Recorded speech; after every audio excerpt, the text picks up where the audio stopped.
Hello everyone, welcome to Target Defense Academy. My name is Sachin, founder director of Target Defense Academy.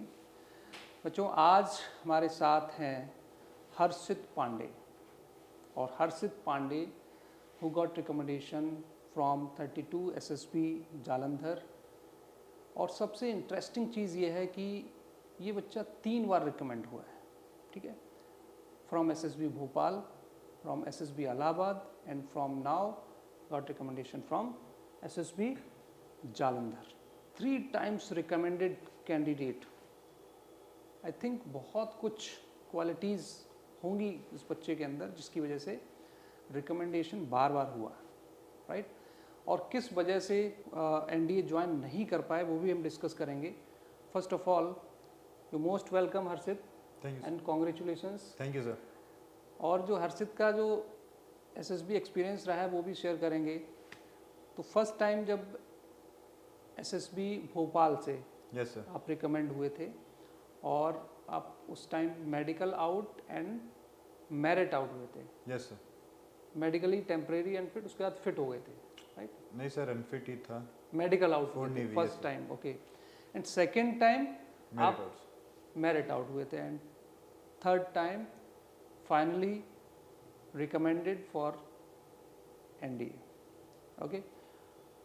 तो congratulations once again हर्षित।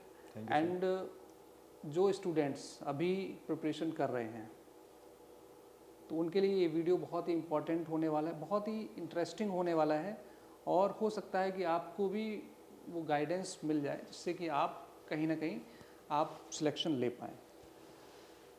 तो Harshit, tell me something about yourself and what's your family background, किस तरीके से आपने preparation की और क्या आपके स्ट्रेटजीज रही जिसकी वजह से आपने SSB प्लस रिटन एग्जामिनेशन दोनों को ही क्रैक किया। Yes sir. So I am from Sultanpur Uttar Pradesh and I have completed my class 12th from RMS Shell.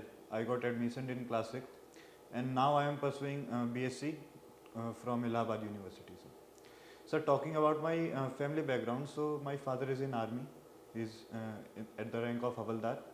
And my mother is homemaker. She is only in the Sultanpur only. She is living with my grandparents.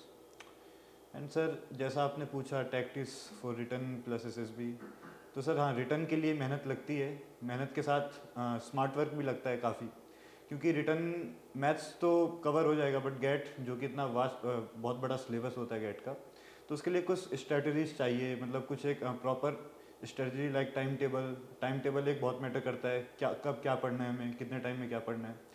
और sir gate में जो इतना vast syllabus होता है तो I think इसमें एक proper strategy like हमें कितना किससे कितना पढ़ना है, किसमें से कितना आता है, तो वो हमें PIQs वगैरह से पता चल जाता है। और तो गेट के लिए हाँ, हार्डवर्क भी चाहिए और सर स्मार्ट वर्क दोनों की ज़रूरत होती है। एंड सर फॉर SSB के लिए sir personality is one thing which is most important. Personality develop होती है, वो टाइम लगता है सर, कम दिनों में नहीं होती, उसके लिए टाइम लगता है, बट सर डेवलप होती है sir personality. Exactly. If you talk about the written examination, मैंने बहुत सारे बच्चों को पढ़ाया है, सैनिक स्कूल के बच्चे, मैं खुद भी सैनिक स्कूल से रहा हूँ और सैनिक स्कूल के स्टूडेंट से हमारा बहुत इंटरेक्शन रहता है। आप RMS से हैं तो सैनिक स्कूल, मिलिट्री स्कूल, जो इस तरीके के जो स्टूडेंट्स होते हैं, मैंने एक चीज़ देखी है कि इन लोगों का मैथ्स तो बहुत अच्छा होता है ना, मैथ्स अच्छा होता है और गेट में काफ़ी ज़्यादा प्रॉब्लम फेस करनी पड़ती है। सैनिक स्कूल के भी बहुत सारे स्टूडेंट्स का जो फीडबैक आया तो वहाँ पे मैंने एक ही चीज़ देखी है कि गेट का जो पोर्शन होता है उसकी वजह से काफ़ी बच्चे रिटन एग्जामिनेशन क्वालिफाई नहीं कर पाते हैं। इसके पीछे का क्या रीज़न हो सकता है? सर मैथ्स रेगुलर चलती रहती है। मैथ्स का ऐसा है कि सर मैथ्स फ्रॉम जब से हम पढ़ते हैं तो रेगुलर चलती रहती है, हम सीखते रहते हैं, बट सर गेट में सिलेबस चेंज होता रहता है, क्लास चेंज होती है तो वो चीज़ें छूट जाती है। Like history sir, history geography तो 11th-12th में हम पढ़ते नहीं है सर, तो एक मेजर रीज़न है कि वहाँ पे चीज़ें छूट जाती हैं, तो वहाँ पे हम लैग कर जाते हैं। हाँ, बट वापस उस चीज़ पे फोकस करके उसको वापस पढ़ के हम वापस वो चीज़ रिवाइज करके स्कोर कर सकते हैं सर। या मुझे लगता है कहीं ना कहीं गेट के पोर्शन को काफ़ी लाइटली ले जाते हैं। हाँ सर, गेट का पोर्शन अगर आप लाइटली ले जाएंगे तो मुझे लगता है कि वहाँ पे आप बहुत बड़ी गलती कर रहे हैं, क्योंकि गेट काफ़ी स्कोरिंग होता है और उसमें आप अच्छा स्कोर कर सकते हैं और वहीं से मेरिट डिसाइड होती है। हाँ सर। मेरिट में जो भी स्टूडेंट अगर आउट होता है तो मुझे लगता है कि गेट में उसने अच्छा स्कोर नहीं कर पाया, दैट्स वाई मेरिट आउट हुआ है, यस सर। राइट। और सैनिक स्कूल, आरएमएस, इन लोगों की एक कमजोरी रही है गेट पोर्शन की, यस सर। है ना। क्योंकि सैनिक स्कूल के जितने भी स्टूडेंट्स जो पढ़ते हैं, मैं उनसे मिला, उनको क्लासेस दी, तो मुझे ऐसा लगता है कि गेट पोर्शन पे बहुत ही कम कमांड होती है ना, जिसकी वजह से उनका सिलेक्शन नहीं हो पाता है ना। तो मुझे लगता है कि गेट पोर्शन को भी थोड़ा आप बिल्कुल मजबूती से उसकी प्रिपरेशन करें। आपके जो सब्जेक्ट्स होते हैं वो तो छूट ही जाते हैं, उसके अलावा उसका जो वेटेज होता है वो काफ़ी ज़्यादा होता है, 600 मार्क्स का होता है, और जो कि आपको मेरिट डिसाइड करेगा, ठीक है। मेरिट में आपका मेरिट इन होते हैं, मेरिट आउट होते हैं, it totally depends on the gate portion, yes sir. है ना।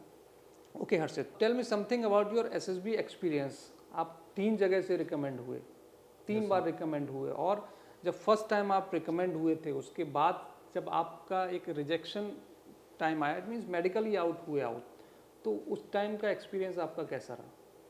सर एसएसबी का एक्सपीरियंस, एसएसबी ने सर बहुत कुछ सिखाया।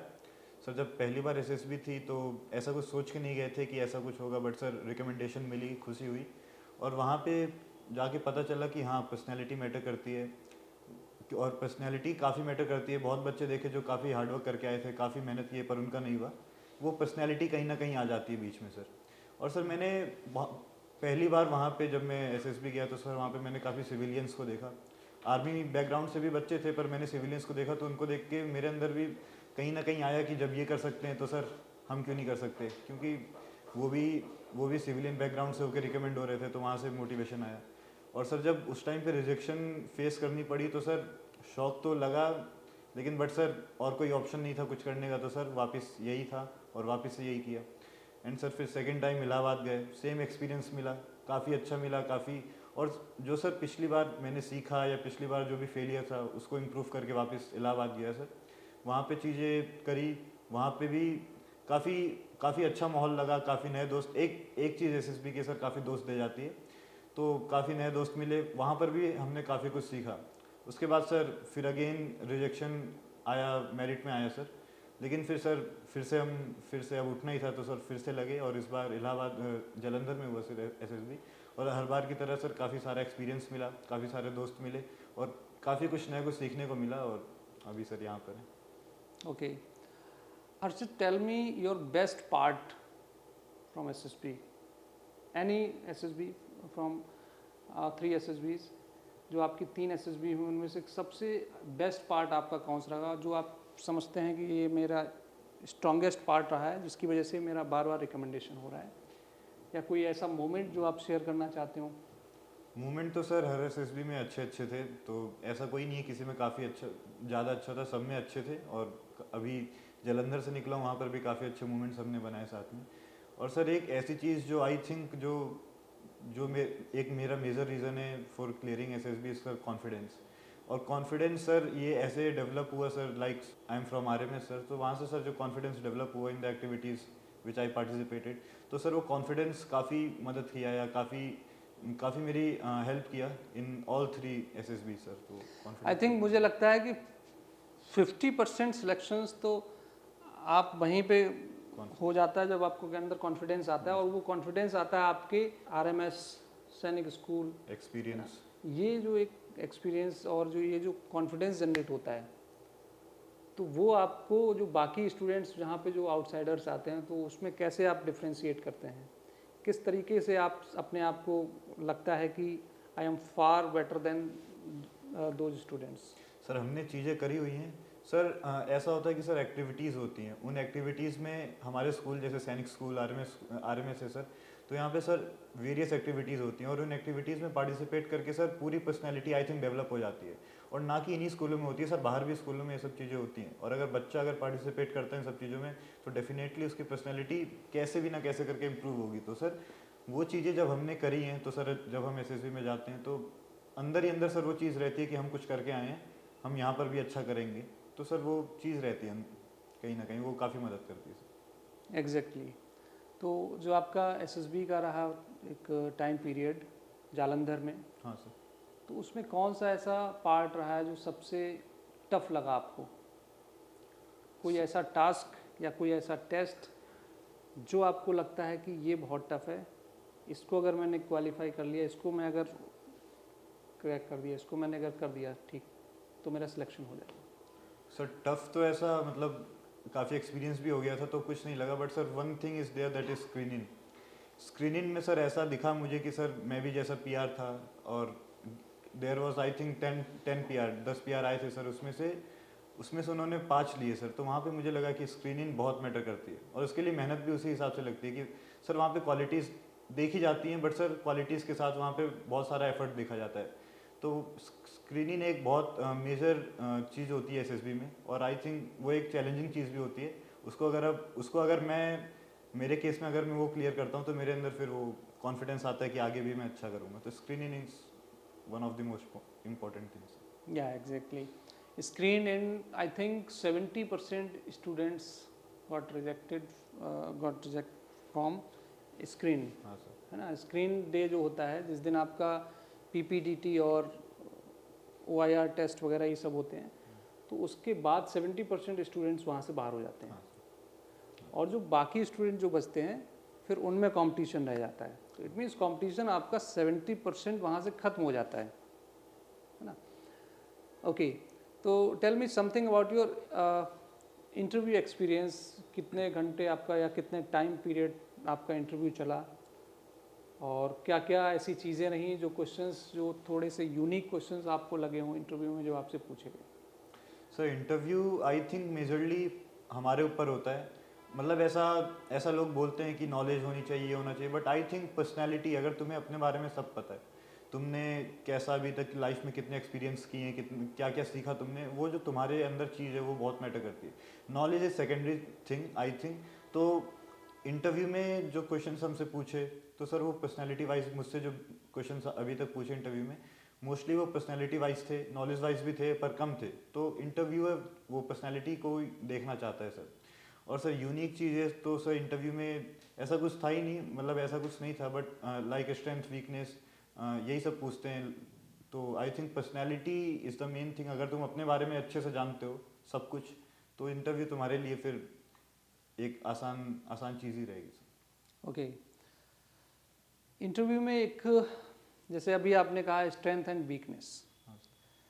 तो स्ट्रेंथ तो ऑलमोस्ट सारे स्टूडेंट्स बता सकते हैं इजीली, हाँ sir. But if we talk about the weakness, हाँ सर। तो आप किस तरीके की वीकनेस आप वहाँ पे बताना चाहेंगे, या क्या आपने बताया कि what is your weakness? Sir like weakness इस टाइप में बताया, like I am something perfectionism, means I do things perfectly.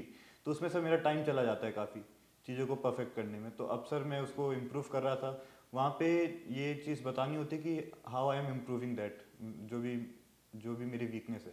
तो सर अभी मैं उसे जैसे इम्प्रूव कर रहा हूँ, चीज़ों को broadly as a broad view देख के उनको, लाइक मैं काम कर देता हूँ, काम को पूरा करने पे फोकस करता हूँ, ना कि परफेक्ट बनाने में चीज़ों को। तो सर वो मैंने एक्सप्लेन किया।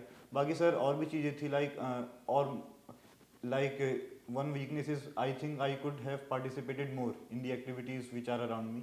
तो सर वो एक, मैं और ज़्यादा पार्टिसिपेट कर सकता था। और सर ऐसा भी है कि अभी फ्यूचर में मुझे जो भी चांस या जो भी चीज़ें मिलेंगे सर, मैं उसमें खुल के पार्टिसिपेट करूँगा। तो these were the some real weakness of mind. तो वो बताना पड़ता है सर जो रियल वीकनेस। एग्जैक्टली। और कुछ ऐसी वीकनेसेस होती हैं जिनमें आपकी स्ट्रेंथ छुपी होती है हाँ ना? तो अगर आपने ये काम कर लिया कि आपने ऐसी वीकनेस बताई जिसमें स्ट्रेंथ छिपी है पीछे, तो समझ लीजिए कि आप उसमें सक्सेसफुल हो गए, है ना? तो स्ट्रेंथ तो सभी बता लेते हैं। तो हर्षित, बहुत अच्छा लगा आपसे मिलके, and congratulations once again, and thank you so much. बाकी आपसे एकेडमी में मुलाकात होगी जब भी आएंगे। Yes sir. Okay, thank you. Yes sir.